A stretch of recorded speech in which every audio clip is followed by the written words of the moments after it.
And there's some research about this, certainly, although a good deal of research that I did in preparation for this meeting involved reaching out to our 15 elementary school principals and trying to get their sense as to what some of the pros and cons are of different sized schools. And there was really quite remarkable consensus about four major areas that I want to highlight here that seem to lend themselves to the optimal size of an elementary school.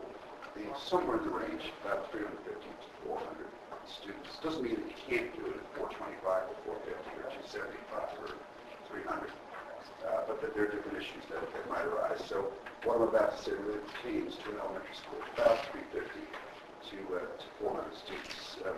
The first really has to do with a sense of community, where 400 feels like it's about the right number for school principals to really get to know all the kids by name, which we think is really an important thing in terms of building that sense of intimacy and community within the schoolhouse. And it goes beyond knowing kids by name. It also means getting connected to the families, to the parents and guardians of those, and sometimes often siblings of those students. Some of the principals also pointed out that when the school gets too large, when it gets to be about 450, 500 or more, it gets a little bit more challenging for parents to become involved. Sometimes some parents may even feel a little bit intimidated by the size of the school.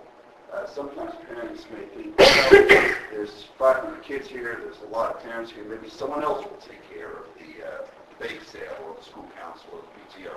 But at that range of about 350 to 400, our experience is that parents are still feeling very actively engaged and helping to play their extremely important role in producing that sense of community. The second is about flexibility in creating the education experience for the kids themselves. And a number of principals commented on a school that had in that 350 to 400 range where by and large we expect sort of approximately 3 sections at each of the grade levels. That allows for, over the course of the 6-year career, for students to be placed in different groups as the principals are assigned classes. So that would mean certain students who have particular close friendships, and the principals want to keep certain kids together for reasons of support, friendship, and social factors, they'd be able to do that. On the other hand, there may be some kids who the principals want to separate from time to time. And having 3 options at each grade level makes that a little bit easier. But in general, if you think about it, with 3 sections over 6 years, it just gives principals, let's say that's 63 kids using the multiplier, that we're using 21 per class.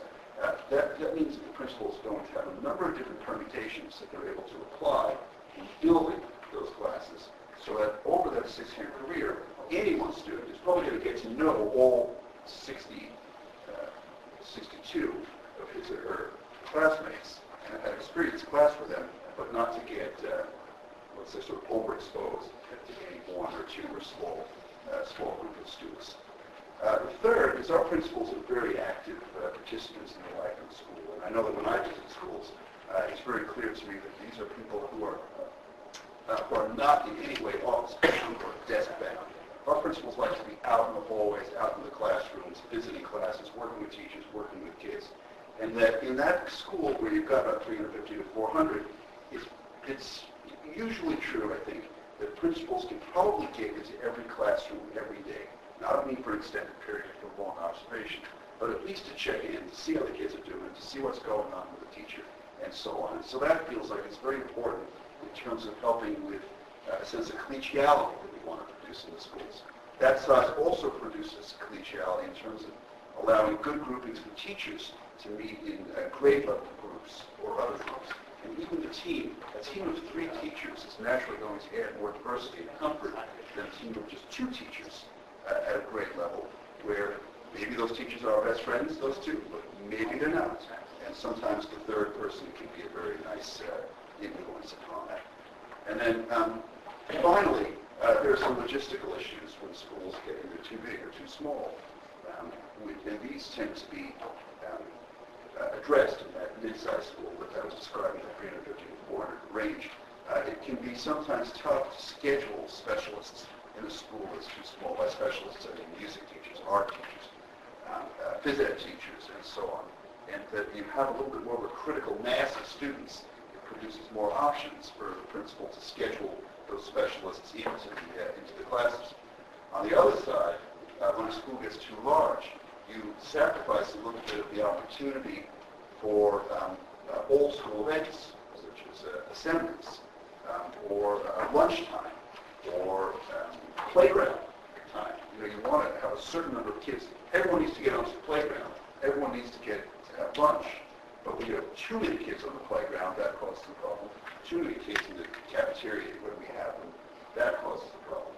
And so these logistical and scheduling issues also lend themselves to our conclusion that based on these four basic categories that I'm talking about, that range of 350 to 4, again, it's not an absolute lockstep, and I don't want people to interpret it that anything below 350 is bad, anything below 400 is bad.